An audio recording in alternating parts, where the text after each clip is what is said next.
حضرت علامہ ڈاکٹر انوار احمد بغدادی مدد اللہ علینا کی بارگاہ میں التجا ہے کہ آپ تشریف لائے اور اپنے علمی بیانات سے الحمدللہ یہ صوفی ویبنار اپنے کامیابی کی منزل کو طے کرتا ہوا اب ایک سب سے اہم موضوع جو سامنے آ رہا ہے اور ایک عظیم شخصیت ہمارے ساتھ روبرو ہے، مفتی کمال مصطفیٰ اظہری صاحب قبلہ، متعلم جامعۃ الازہر مصر۔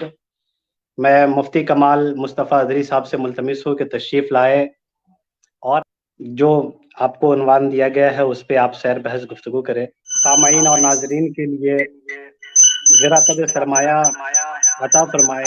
اب ہمارے ساتھ روبرو ہیں مفتی کمال مصطفیٰ اظہری صاحب۔ حامدا و مصلیا والصلاة والسلام على حبیبہ الکریم سید الانبیاء وعلى آلہ وصحبہ اجمعین، اما بعد فاعوذ باللہ من الشیطان الرجیم، بسم اللہ الرحمن الرحیم۔ وَأَنَّ هَذَا صِرَاطِي مُسْتَقِيمًا فَاتَّبِعُوهُ وَلَا تَتَّبِعُوا السُّبُلَ فَتَتَفَرَّقَ بِكُمْ عَنْ سَبِيلِهِ ذَلِكُمْ وَصَّاكُمْ بِهِ لَعَلَّكُمْ تَتَّقُونَ۔ صدق اللہ مولانا العلی العظیم وبلغنا رسولہ النبی الامین الکریم۔ حضرات محترم، آج ہم اور آپ ایک عظیم الشان ویبینار میں حاضر آئے ہیں۔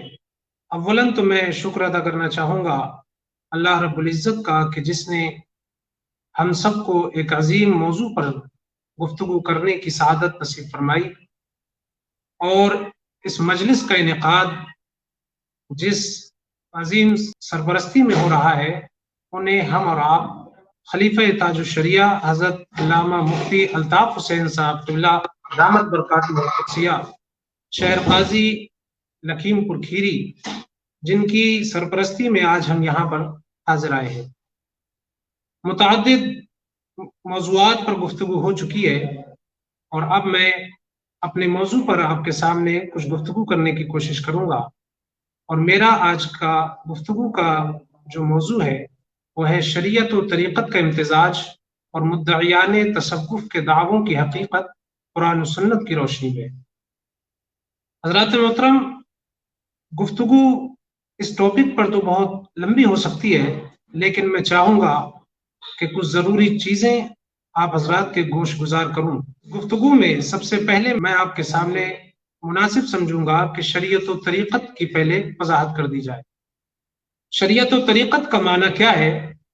تو شریعت و طریقت کا لغوی معنی راستہ ہے۔ شریعت کا بھی لغوی معنی راستہ ہے اور طریقت کا بھی لغوی معنی راستہ ہے۔ اب دیکھتے ہیں اصطلاح میں شریعت و طریقت کسے کہتے ہیں۔ ابن منظور نے لسان العرب میں شریعت کے اصطلاحی معنی بیان کرتے ہوئے لکھا ہے، شریعت کے تعلق سے وہ آگے لکھتے ہیں، شرع کے تحت انہوں نے شریعت کی تعریف اصطلاحی بیان کی ہے۔ ما سن اللہ من الدین وامر به كالصوم والصلاة والحج والزکاة وسائر اعمال البر۔ وہ بیان کرتے ہیں کہ بندے کے لیے زندگی گزارنے کا وہ طریقہ جسے اللہ پاک نے تجویز فرمایا اور بندوں کو اس پر چلنے کا حکم دیا، اسے شریعت کہا جاتا ہے۔ مختار الصحاح جو لغت کی ایک عظیم کتاب ہے اس کے اندر بھی یہی ہے۔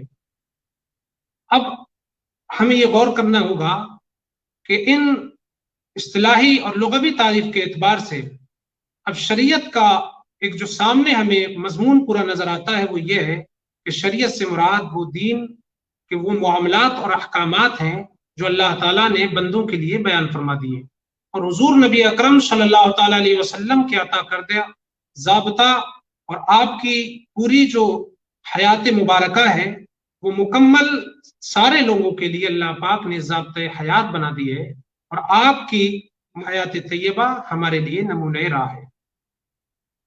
حضرات محترم، یہ جو شریعت کے تحت جو چیزیں شامل ہوتی ہیں ان کو دو طریقے سے ہم ڈیوائڈ کر سکتے ہیں۔ ایک تو ظاہری احکام ہوتے ہیں اور ایک باطنی احکام ہوتے ہیں۔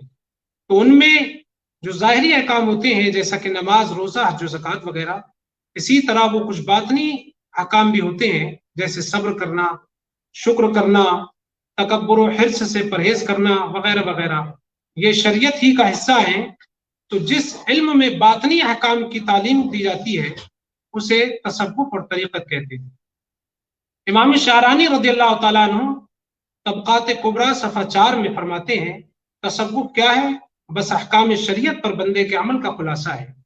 फिर फरमाते हैं आगे कि इल्म तसव्वुफ शरीयत के चश्मे से निकली हुई एक झील है। शरीयत मुताहरा एक रब्बानी नूर का फानूस है कि दीनी जहां में इसके सिवा कोई रोशनी नहीं और इस रोशनी की कोई हद भी नहीं है। इसमें आदमी ज्यादा भी दाखिल हो सकता है। जो जितना अल्लाह का कुर्ब हासिल करता है, उसकी रजा हासिल कर लेता है, वो उस नूर से उतना ही ज्यादा और नूर होता जाता है। तो अब ये जो ज़ाहिरी अहकाम हुए इसे शरीयत कहा जाएगा, और इसमें जो बातनी चीजें होती हैं और उसमें उस नूर में जो ज्यादती और इजाफा पाने के जो तरीके होते हैं उसे तरीक़त कहा जाता है। अब जब हम जान चुके हैं कि शरीयत और तरीक़त ये दो ऐसी चीजें हैं कि जिनमें आपस में तलाजुम है, इनमें तजाद नहीं है। आज जो लोग ये कहते हैं कि शरीयत अलग है, तरीक़त अलग है, उन्हें सबक हासिल करना चाहिए कि इसके लुग़वी और इस्तिलाही माना पर वो गौर करें, तो कुछ हद तक उनकी कशफहमी से वो नजात पाएंगे और इसमें गौर करने का उन्हें अल्लाह की जानिब से अगर तौफीक मिली तो वो इस पर ही गौर करने से काफी हद तक अपने एतराज़ात से मुतमईन खुद हो सकते हैं। अब मैं आपको बताऊं कि शरीयत और तरीक़त का इम्तिजाज आपस में कैसा है। हजरत इमाम दुसूकी रज़ियल्लाहु ताला अन्हु जो 4 आला और मुमताज 4 कुतुब हैं, 4 अक्ताब हैं, उनमें 4 में एक हमारे हुजूर सैयदना गौसे आदम रज़ियल्लाहु ताला अन्हु हैं, दूसरे हजरत सैयदना अहमद रिफाई रज़ियल्लाहु ताला अन्हु हैं, तीसरे हजरत सैयद अहमद कबीर बदवी रज़ियल्लाहु ताला अन्हु जिनके मज़ार मुक़द्दस पर अल्हम्दुलिल्लाह फ़कीर को भी हाज़िरी का शर्फ हासिल हुआ, चौथे हैं हजरत सैयद इब्राहिम दुसूकी रज़ियल्लाहु ताला अन्हु। यही चौथे इमाम जो हैं ये शरीयत और तरीक़त के बारे में शरीयत और हकीकत की मिसाल देते हुए कहते हैं कि शरीयत दरख्त है और हकीकत फल है, कि जैसे ही दरख्त कटेगा उसके ऊपर मौजूद फल जो हैं वो भी फना हो जाएंगे। हुजूर आला हज़रत रज़ियल्लाहु ताला अन्हु ने अपनी तसनीफ़ लतीफ़ मक़ाल गुरफ़ा बिइज़ाज़ शरअ व उलमा में शरीयत और तरीक़त में क्या खूब इम्तिज़ाजी सूरत बयान की है। आप फरमाते हैं शरीयत एक इमारत है जिसकी बुनियाद अकीदा है, अमल उसकी चुनाई है और सारे ज़ाहिरी अमाल उसकी दीवारें हैं। और जब दीवारें आसमान तक बुलंद होती हैं तो तरीक़त कहलाती है। दीवार जिस कदर ऊंची होगी उसी कदर से बुनियाद की भी हाजत होगी, बल्कि इमारत में हर ऊपर वाली चीज नीचे वाले हिस्से की मोहताज होती है। अगर नीचे से दीवार निकाल दी जाए तो ऊपर वाला हिस्सा भी गिर जाएगा। तो वो शख्स अहमक है जिसे शैतान ने नजरबंदी करके उसके अमाल की बुलंदी तो आसमानों तक दिखाई और दिल में ये बात डाली कि तुम जमीन के दायरे से बहुत आगे निकल गए हो, अब तुम्हें नीचे वाले हिस्सों की कोई हाजत नहीं।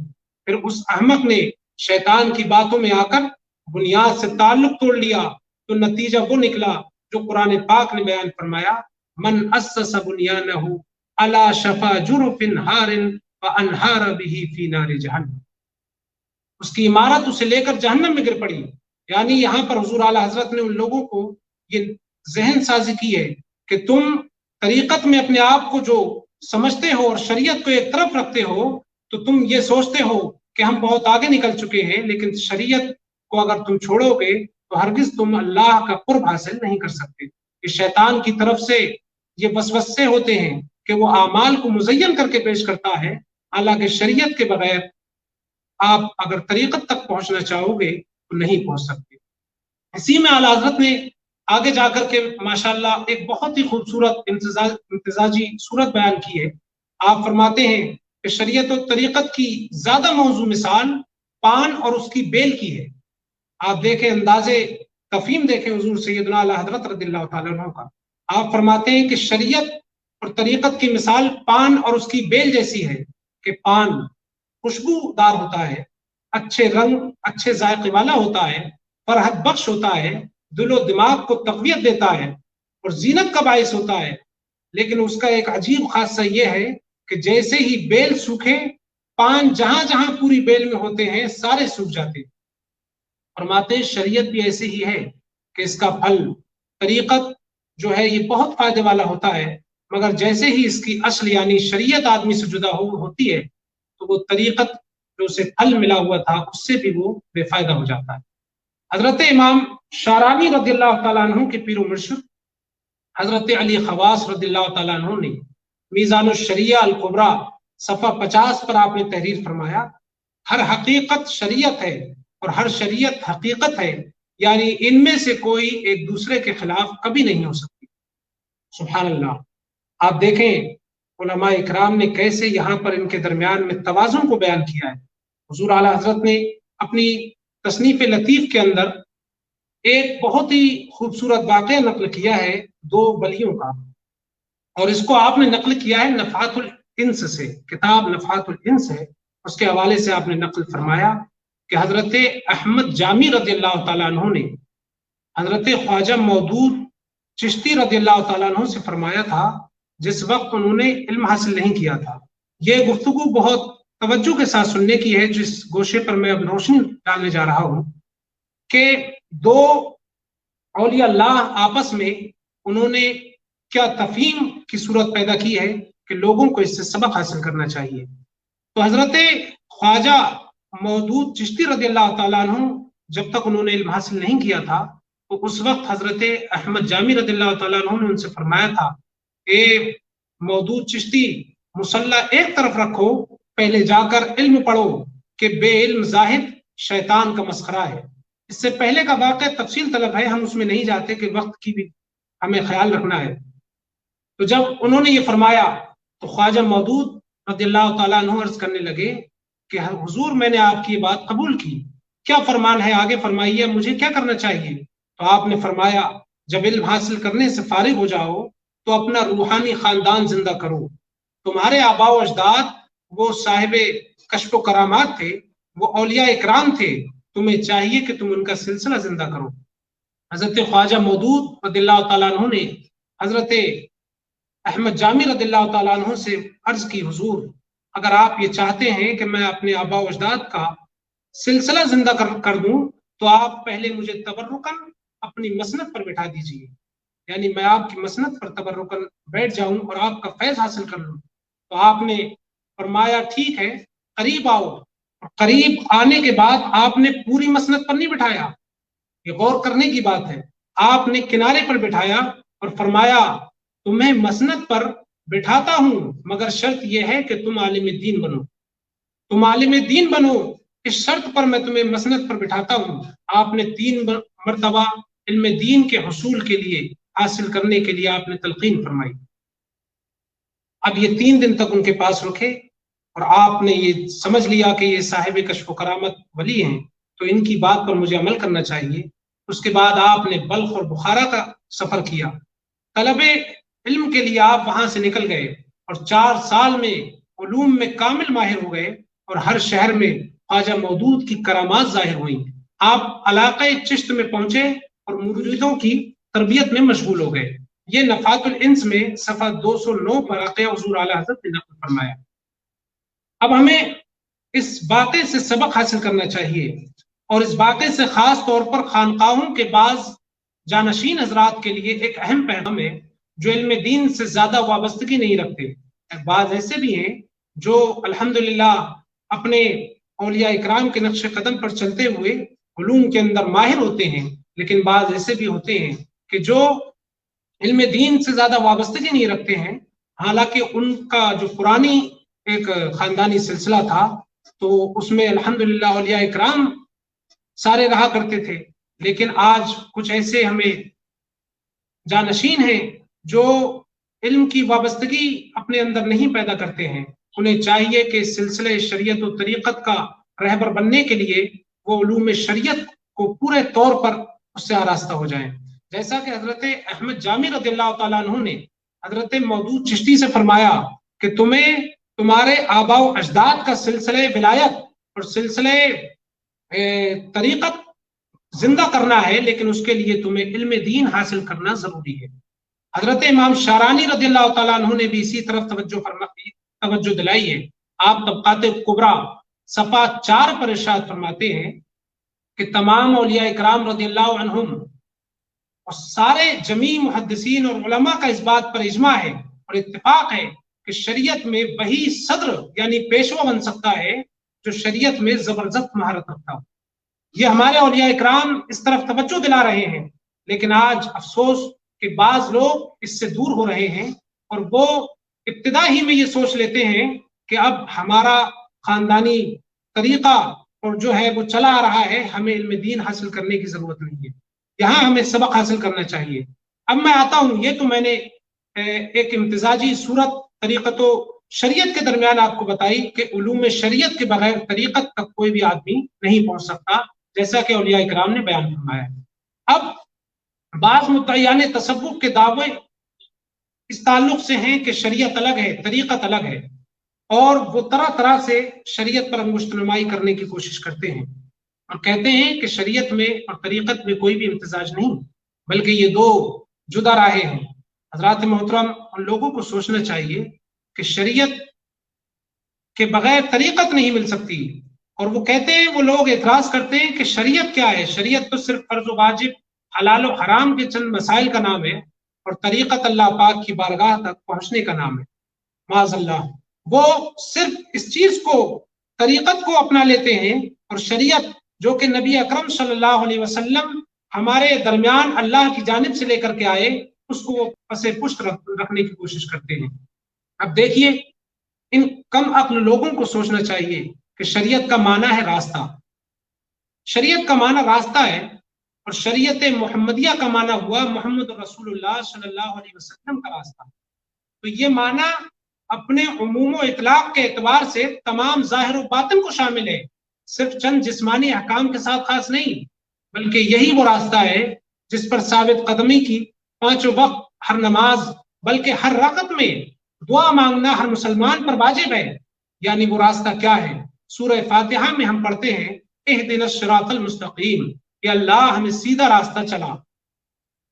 اب یہاں پر تفسیر در منصور میں اہدنا الصراط المستقیم، صراط مستقیم کے تحت حضرت عبداللہ ابن عباس رضی اللہ تعالیٰ عنہ، حضرت امام ابو العالیہ اور دیگر محدثین اور فقہا کا، حضرت امام حسن بصری رضی اللہ تعالیٰ عنہ اجمعین، یہ تمام فرماتے ہیں الصراط المستقیم هو رسول اللہ صلی اللہ علیہ وسلم و صاحبہ، فرماتے ہیں صراط مستقیم وہ محمد رسول اللہ صلی اللہ علیہ وسلم اور ابو بکر و عمر رضی اللہ تعالیٰ عنہما ہے۔ اب یاد رہے کہ شریعت کے ذریعے ہی سب سے بلند رتبے یعنی اللہ تعالیٰ کی بارگاہ تک پہنچنا نصیب ہوتا ہے۔ اللہ پاک ارشاد فرماتا ہے، ان ربی علی صراط مستقیم، اور اسی پر قائم رہنے کی اللہ پاک نے تلقین بھی فرمائی ہے۔ وہ فرماتا ہے وَأَنَّ هَذَا صِرَاطِي مُسْتَقِيمًا فَاتَّبِعُوهُ، فرماتا ہے اور یہی میرا سیدھا راستہ ہے تو تم اس کی پیروی کرو۔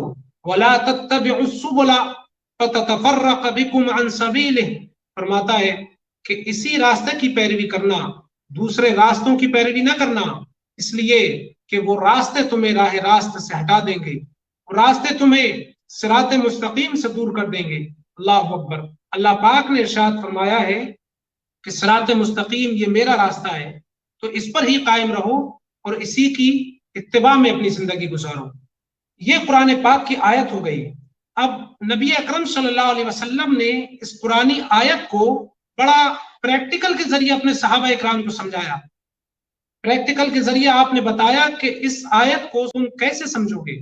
تو آپ نے ایک خط لیا، آپ نے ایک زمین پر خط کھینچا، اور خط کھینچنے کے بعد میں آپ نے فرمایا، وہ طویل حدیث پاک ہے جس کو امام ترمذی رضی اللہ تعالیٰ عنہ نے بیان فرمایا ہے، ترمذی شریف میں حدیث نمبر 2454 ہے، اور مسند احمد میں وہ حدیث نمبر 4142 ہے، جس میں حضرت عبداللہ ابن مسعود رضی اللہ تعالیٰ عنہ سے یہ روایت ہم تک پہنچی ہے۔ خط لنا رسول اللہ صلی اللہ علیہ وسلم یوما خطا، آپ صلی اللہ علیہ وسلم نے ایک دن صحابہ اکرام کو جمع کیا اور ایک خط کھینچا۔ خط کھینچنے کے بعد میں آقا ارشاد فرماتے ہیں، ھذا سبیل اللہ، اے میرے جانثارو یہ اللہ کا راستہ ہے۔ خط کھینچنے کے بعد نبی فرماتے ہیں یہ سیدھا راستہ جو ہے یہ اللہ کا راستہ ہے۔ ثم خط خطوطا عن یمینہ وعن شمالہ، پھر نبی اکرم صلی اللہ علیہ وسلم نے اس سیدھے خط سے دائیں اور بائیں جانب بہت سے خطوط کھینچ دیے، اور ارشاد فرمایا ھذہ سبل، یہ جو راستے، سیدھے راستے کے علاوہ جو میں نے دائیں بائیں جانب کھینچے ہیں، ये रास्ते कहते हैं अला कुल्लि सबीलिम मिनहा शैतानुन यदउलु इलैहि, इनमें हर रास्ते पर एक शैतान बैठा हुआ है जो तुम्हें अपनी तरफ बुलाएगा। हर आदमी ये कहेगा कि हम सिरात मुस्तकीम पर हैं। तो ये मेरे जानिसारो, तुम्हें गौर करना होगा कि उस वक्त में तुम्हें तायीन करना होगी अपने इल्म के जरिए और मेरी बताई हुई तालीमात के जरिए।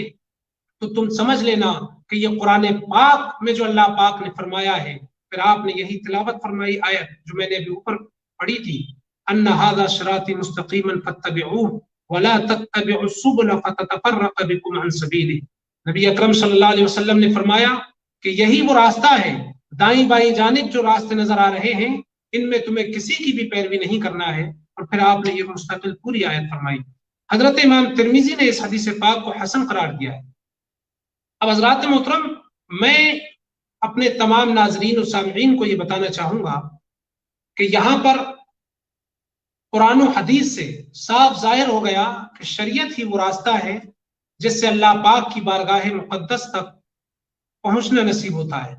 इसके सिवा आदमी जिस रास्ते पर जाएगा वो सब शैतान के रास्ते हैं।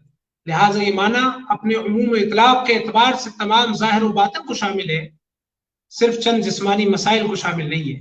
इसलिए इससे उन लोगों का इतराज भी दफा हो गया। और तसव्वुफ का दावा करने वाला अगर इनमें जाहिर का इनकार करे और शरीयत और तरीक़त को जुदा समझे तो वो कतअन झूठा और मक्कार है। यहाँ से उन मुतसव्विफीन का जो अपना ज़ाहिरी लिबादा ओढ़ करके शरीयत का इनकार करते हैं, उनका यहाँ से रद्द हो गया कि शरीयत सिर्फ फर्ज व वाजिब का नाम नहीं, सिर्फ हलाल और हराम के चंद मसाइल का नाम नहीं, बल्कि शरीयत वो एक मुनज़्ज़म कानून है जो नबी अकरम सल्लल्लाहु अलैहि वसल्लम अल्लाह की जानिब से लोगों के दरमियान उनको गुमराही से निकाल शरीयत मुहम्मदिया सल्लल्लाहु अलैहि वसल्लम के जरिए काम हुआ है। एक एतराज वो करते हैं कि तरीक़त ही अल्लाह पाक की बारगाह तक पहुंचने का नाम है, शरीयत से नहीं पहुंचा जा सकता। उन्हें गौर करना चाहिए कि तरीक़, ये तरीक़ा और तरीक़त, इन तीनों का नाम रास्ता है। तीनों का मतलब रास्ता है। तरीक़ हो, तरीक़ा हो या तरीक़त हो, इन तीनों का मतलब हुआ रास्ता। ये मतलब नहीं है इसका कि मंजिल मकसूद तक पहुंच जाना। यहाँ पर एक अकली हमारा उनके लिए रद्द है कि तरीक़त का मतलब ये नहीं हुआ कि डायरेक्ट मंजिल मकसूद तक पहुंच जाना, बल्कि इसका मकसद सिर्फ, इसका मतलब सिर्फ लुग़वी एतबार से हुआ रास्ता। तो अब रास्ता डायरेक्ट बगैर किसी रास्ता दिखाने वाले जरूरी नहीं है, हतमी यकीन नहीं है कि आदमी मंजिल मकसूद तक पहुंच जाए। अगर वो रास्ता शरीयत से जुदा हो तो कुरान और हदीस के मुताबिक वो अल्लाह तक न पहुंचेगा बल्कि शैतान तक पहुंचेगा। हजरात मोहतरम, और आप जानते हैं कि शैतान का रास्ता जन्नत में ले जाने वाला नहीं बल्कि जहन्नम में ले जाने का रास्ता है। हजरत अबू अब्दुल्ला मोहम्मद बिन खफीफ शबीर रज़ियल्लाहु ताला अन्हु फरमाते हैं, तसव्वुफ इसका नाम है कि दिल साफ किया जाए, शरीयत में नबी अकरम सल्लल्लाहु अलैहि वसल्लम की पैरवी हो। सिलसिला सोहरवर्दिया के पेशवा हजरत शिहाबुद्दीन सोहरवर्दी रज़ियल्लाहु ताला अन्हु फरमाते हैं, फितनों के मारे हुए कुछ लोगों ने सूफियों का लिबास पहन लिया है ताकि सूफी कहलाएं, हालांकि उन्हें सूफियों से कोई ताल्लुक नहीं बल्कि वो धोखे और गलती में हैं। वो कहते हैं कि उनके दिल खालिस खुदा की तरफ हो गए और यही मुराद को पहुंचना है और शरीयत के तरीकों की पाबंदी करना अवाम का काम है। उनका यह कौल खालिस बेदीनी और जिंदगी है और अल्लाह पाक की बारगाह से दूर किया जाना है, क्योंकि जिस हकीकत को शरीयत रद्द कर दे वो हकीकत नहीं होगी बल्कि बेदीनी है। फिर उन्होंने हजरत जुनैद बगदादी रज़ियल्लाहु ताला अन्हु का कौल नक़ल किया कि चोर और जानी ऐसे शख्स से बेहतर हैं जो शरीयत का इनकार करे, कुरान और हदीस की तौहीन करे और उसको पसे पुष्ट डाले। इसका मतलब ये हुआ कि जानी और चोर वो गुनाह तो करता है लेकिन मुनकरे हुक्म नहीं होता, मुनकरे नस नहीं होता है। ये बहुत सारे शवाहिद हैं जिससे हमें साफ जाहिर होता है। कुरान और हदीस में अल्हम्दुलिल्लाह बेशुमार दलाइल हैं कि जिससे मुतसव्विफीन जो एक सूफियत का लिबादा ओढ़ते हैं, हालांकि शरीयत से उनका ताल्लुक नहीं होता, उनका काफी हद तक यहाँ पर रद्द मौजूद है। और इसकी वजह क्या है? अगर हम गौर करें और डीपली अगर हम सोचें तो सारी इस लाइल्मी ही इसकी वजह है। अगर ये लोग इल्म से दूर न होते, कुरान और हदीस की तालीमात से दूर न होते तो यकीनन कभी भी ये बात न करते।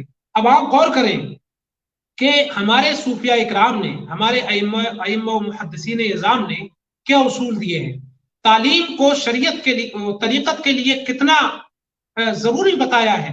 حضرت سعید بن اسماعیل حیری رحمۃ اللہ تعالی علیہ فرماتے ہیں نبی کریم صلی اللہ علیہ وسلم کی باطنی صحبت کا طریقہ یہ ہے کہ سنت کی پیروی کرے اور علم ظاہر کو لازم پکڑ لے۔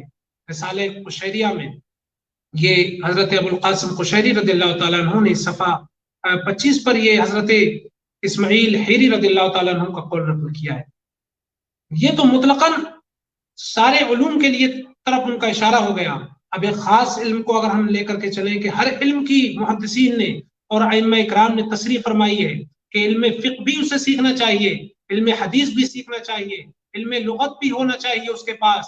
جب یہ ساری چیزوں کو وہ جانے گا تبھی شریعت کے حقائق کو صحیح طور پر وہ سمجھ پائے گا۔ ہمارے سیدنا غوث اعظم رضی اللہ تعالیٰ عنہ نے بہجت الاسرار صفحہ 53 پر فرمایا ہے کہ فقہ سیکھ، آپ تنبیہ کرتے ہوئے کہتے ہیں فقہ سیکھو، اس کے بعد خلوت نشین ہو۔ بغیر علم کے اللہ پاک کی عبادت کرتا ہے تو وہ جتنا سنوارے گا اس سے زیادہ بگاڑے گا۔ اپنے ساتھ شریعت کی شمع لے کر کے چلو، حضور غوث اعظم نے فرمایا۔ اب طریقت کے حصول کے لیے علم حدیث کو بھی خاص طور پر اہمیت حاصل ہے۔ علم حدیث کی طرف محدثین نے تشریح فرمائی، صوفیاء اکرام نے فرمایا۔ حضرت امام غزالی رضی اللہ تعالیٰ عنہ نے احیاء العلوم میں جلد 1 صفحہ 13 پر حضرت جنید بغدادی رضی اللہ تعالیٰ عنہ کا قول نقل فرمایا کہ میرے پیر سری سقطی رضی اللہ تعالیٰ عنہ نے دعا دی اور فرمایا کہ اللہ پاک تمہیں حدیث داں بنا کر پھر صوفی بنائے۔ یہ توجہ طلب آپ کی دعا ہے۔ فرمایا کہ اللہ پاک پہلے تمہیں حدیث داں بنائے، اس کے بعد میں صوفی بنائے، اور اگر تمہیں جب تک حدیث داں نہ بنائے جب تک صوفی نہ کرے۔ اس کی شرح کرتے ہوئے حضرت امام غزالی رضی اللہ تعالیٰ عنہ فرماتے ہیں، حضرت سری سقطی رضی اللہ تعالیٰ عنہ نے اس طرح اشارہ فرمایا کہ جس نے پہلے حدیث اور علم حاصل کر کے تصوف میں قدم رکھا وہ فلاح کو پہنچا، اور جس نے علم حاصل کرنے سے پہلے صوفی بننا چاہا اس نے اپنے آپ کو ہلاکت میں ڈالا۔ الیاذ باللہ، اللہ پاک ہم سب کو انہی تعلیمات پر عمل کرنے کی توفیق عطا فرمائے۔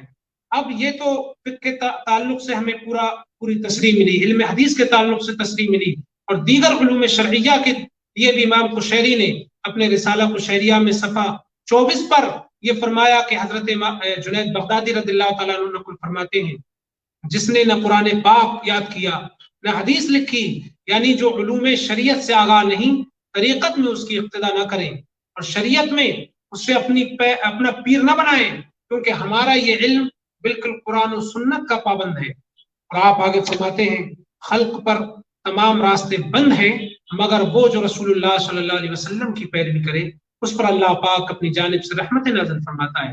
آپ پھر آگے حضرت بایزید بستامی رضی اللہ تعالیٰ عنہ کے تعلق سے کہتے ہیں کہ انہوں نے اس شخص سے سلام تک نہیں کیا، کس سے؟ جو زہد و تقوی میں مشہور تھا، کیونکہ اس نے قبلے کی طرف تھوک دیا تھا۔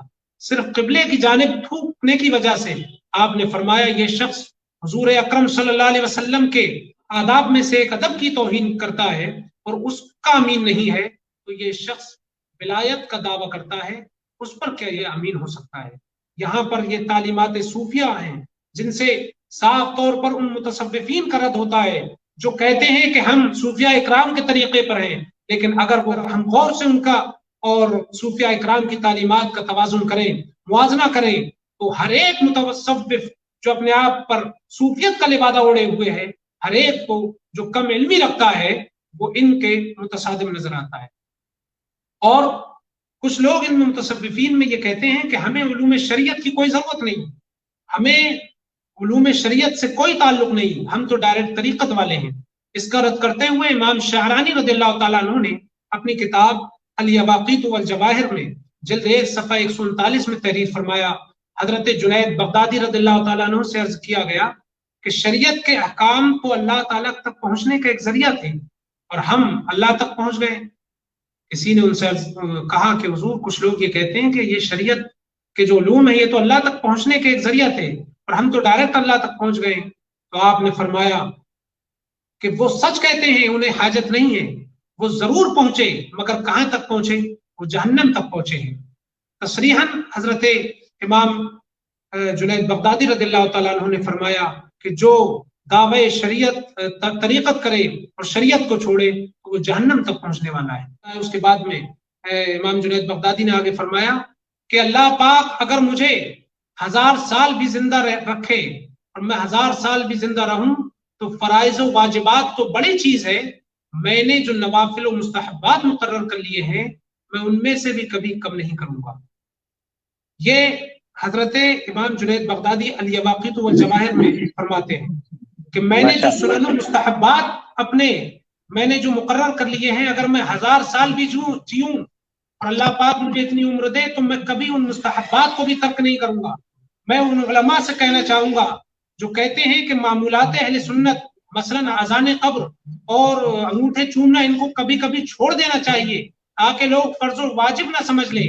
उन्हें सोचना चाहिए कि मुस्तहब बताने के लिए उसका तर्क अमल ही हर एक मुस्तहब में जरूरी नहीं है, बल्कि हाँ बाज ऐसे मुस्तहब्बात हैं कि जिनको अगर छोड़ा जाएगा तो उसमें छोड़ने वाले का बहुत ज्यादा नुकसान है। यहाँ उन्हें हजरत जुनैद बगदादी रज़ियल्लाहु तआला अन्हु की उससे अमल लेना चाहिए, इससे सबक हासिल करना चाहिए कि हर मुस्तहब को छोड़ करके बताना ही ये जरूरी नहीं है कि आप छोड़ें तब बताएं कि ये मुस्तहब है, बल्कि आप बताएं आवाम को कि ये मुस्तहब है ताकि वो फर्ज वाजिब ना समझे। यहाँ पर वालिद माजिद हुजूर मुनाज़िर अहले सुन्नत हज़रत अल्लामा सगीर अहमद साहब क़िबला दामत बरकातुहुल क़ुद्सिया ने एक मिसाल बयान करते हुए भी इस बात को रद्द फरमाया और आपने कहा कि मसलन अज़ान कब्र को ले लीजिए तो अज़ान कब्र ये शैतान के शर से दफा के लिए होती है। अज़ान कब्र का पढ़ना एक अमल मुस्तहब है लेकिन इतना नफा बख्श है कि सवालात के वक्त दफे शैतान का सबब है। तो इस मुस्तहब को किसी मुसलमान मुर्दे की कब्र पर तर्क किया जाए तो उसके लिए कितना बड़ा नुकसान का बायस बन सकता है, क्योंकि अज़ान कब्र को उलमा ने बयान फरमाया कि दफे शैतान की वजह से अज़ान कब्र पढ़ी जाती है ताकि शैतान वहां से दूर हो जाए। अब मान लें अगर हम इस अमल को तर्क करते हैं किसी मुर्दे की कब्र पर, तो अब बताइए कि ये उसके लिए नुकसान का बायस हो सकता है या नहीं। तो ये बाज ऐसे मुस्तहब्बात होते हैं कि जिनको छोड़ने में नुकसान होता है। मैं ये नहीं कहता कि वो फर्ज वाजिब हैं, नहीं, बल्कि छोड़ने में कभी कभी सवाब का नुकसान हो जाता है और कोई कसीरुल अज्र जो अमल लगातार करने की वजह से फर्ज वाजिब नहीं हो जाता बल्कि वो मुस्तहब ही रहता है। मजीद बहुत सारी चीजें हैं बयान करने की लेकिन वक्त नहीं है। मैं अब अपनी बात को खत्म करूंगा और मैं अपने बात को खत्म करने में इख्तिताम में मैं अपनी तरफ से अल्फाज न जिक्र करके बल्कि आरिफ बिल्लाह हजरत अब्दुल गनी नावलसी रज़ियल्लाहु तआला अन्हु के इस कलाम खैर से खत्म करना चाहूंगा जो मेरे मौजू पर बिल्कुल जामे इख्तितामी कलिमात हैं। आपने हदीक़े नदिया सफ़ा 130 पर तंबीह करते हुए फरमाया, ए हक के तालिब। अब गोया कि ये मेरे यानी इख्तितामी कलिमात हैं जो मैं हजरत अब्दुल गनी नावलसी रज़ियल्लाहु तआला अन्हु के अल्फाज में उनकी किताब हदीक़े नदिया से आपके सामने पेश कर रहा हूँ। आप फरमाते हैं, ए हक के तालिब, किसी भी वली से एक भी ऐसा कौल मनकूल नहीं कि जिसने शरीयत मुताहरा के किसी हुक्म की तहकीर की हो या उसे कबूल करने से बाज रहा हो, बल्कि तमाम औलिया इकराम शरीयत के सामने अपनी गर्दनें झुकाए हुए हैं और अपने बातनी उलूम की बुनियाद हुजूर नबी अकरम सल्लल्लाहु अलैहि वसल्लम के तरीके पर रखते हैं। तो तुझे हद से बढ़े हुए उन जाहिलों की बातें धोखे में न डाल दें। और तुम अपनी तरफ से सूफी बनते हैं लेकिन वो खुद बिगड़े हुए हैं और दूसरों को बिगाड़ने वाले हैं, खुद गुमराह हैं और दूसरों को गुमराह करने वाले हैं। शरीयत के रास्ते पर टेढ़े तरीके से कायम हैं और जहन्नम के रास्ते पर चलते हैं। तो जो शख्स उलमाए शरीयत की राह से बाहर है वो तरीकत से भी दूर रहेगा और वो उलमाए इकराम के सूफिया इकराम के मसलक से खारिज हो जाएगा, क्योंकि ऐसे लोग शरीयत के आदाब से मुंह फेरने को इख्तियार किए हुए हैं और उसे मजबूत किलों में पनाह लेने को छोड़े हुए हैं जो शरीयत का है। उस किले को छोड़ करके सिर्फ अपने खुद साख्ता कवायद को लेकर के उसी में अपनी जिंदगी गुजार रहे हैं। तो कहते हैं ऐसे लोग जो कि शरीयत के मुनकिर हैं वो काफिर हैं, अगरचे उनका दावा यह है कि ये लोग अनवार से रोशन हैं। मैं अब अपनी बात को इन्हीं कलमात के साथ खत्म कर रहा हूँ कि जो भी शवाहिद मैंने ऊपर जिक्र किए हैं हर एक से ये बात रोज रोशन की तरह वाज़ेह हो जाती है कि शरीयत और तरीक़त कोई जुदा राह नहीं है, بلکہ وہ ایک ہی راہ ہے، اور اس میں ایک امتزاجی صورت جو علماء نے بیان کی ہے اس سے صاف ظاہر ہو جاتا ہے کہ شریعت و طریقت ایک ہے۔ اور جو متصوفین اپنے دعوے بے بنیاد دعوے پیش کرتے ہیں، والدعوی لا يقبل بلا دلیل، کہ دعویٰ بغیر دلیل کے قبول نہیں ہوتا، ان کے پاس میں ایک بھی دلیل نہیں ہے۔ اور الحمدللہ ہم اہل سنت کے پاس اولیاء اکرام، صوفیاء اکرام اور محدثین اعظام سے شواہد موجود ہیں جس سے آج ہم علماء اکرام علوم شریعت کو تھامے ہوئے ہیں، اور اللہ پاک ہمیں اسی پر زندگی گزارنے کی توفیق عطا فرمائے، اسی شریعت مطہرہ صراط مستقیم پر گامزن رکھے، اور اسی کے چلتے ہوئے ہمیں آقا کریم صلی اللہ علیہ وسلم کے لواء الحمد کے نیچے سب کو جمع فرمائے، آپ کی شفاعت عظمیٰ ہمیں نصیب فرمائے۔ وآخر دعوانا ان الحمدللہ رب العالمین۔ میں اخیر میں پھر شکر گزار ہوں خلیفہ تاج الشریعہ حضرت علامہ مفتی الطاف حسین صاحب قبلہ دامت برکاتہم القدسیہ کا، کہ جنہوں نے دعوت دے کر فقیر کو اس بزم میں شرکت کی سعادت مجھے نصیب ہوئی، اور ہمارے رفیق محب گرامی حضرت مولانا اجمل رضا صاحب قبلہ اور مولانا محمد اسماعیل صاحب کا بھی شکر گزار ہوں کہ انہوں نے فقیر کو دعوت دی۔ اللہ پاک ہم سب کو دین متین کی خدمت کرنے کی توفیق عطا فرمائے۔ وقت زیادہ ہو گیا، لیکن اصل میں موضوع بھی ایسا تھا کہ اس کے اندر گویا کہ 2 موضوع شامل تھے، شریعت و طریقت کا امتزاج بھی تھا، اور مدعیان متصوفین جو کہ دعووں کی حقیقت بھی رد کرنا ضروری تھا، اور اسی لیے بات تھوڑی لمبی ہو گئی، لیکن میں سمجھتا ہوں کہ یہ بات اہل حق کے لیے الحمدللہ مفید ثابت ہوگی، اور ان لوگوں کے لیے ایک لمحہ فکریہ ہے جو شریعت سے دور اپنا ایک نظام قائم کیے ہوئے ہیں۔ اللہ پاک ہم سب کو شریعت مطہرہ پر گامزن رکھے۔ بہت شکریہ، بہت مہربانی، جزاک اللہ خیرہ، اللہ پاک آپ کو اچھا رکھے۔ دارالمحند اور دارالعلوم تاج الشریعہ اور مفتی الطاف حسین رضوی صاحب تمام کارکنان آپ کا تہ دل سے شکر گزار ہے، اور آپ کے لیے دعا گو ہے کہ اللہ پاک آپ کے علم اور عمر میں برکت عطا فرمائے۔ بالکل یہ ایک زبردست موضوع تھا۔ آج پوری دنیا میں ایک بڑا ہی خلا ہے کہ شریعت کو الگ نام دیا گیا، طریقت کو الگ نام دیا گیا، اور اس کو پھر عوام الناس کو گمراہ کرنے کی کوشش کی گئی۔ انشاءاللہ بہت آپ کی گفتگو بہت جامع اور معنی رہی، اور بالکل آپ نے تشریح اور توضیح کر دی دنیا کے سامنے۔ اقبال نے کہا تھا تو ابھی رہ گزر میں ہے قید مقام کے گزر،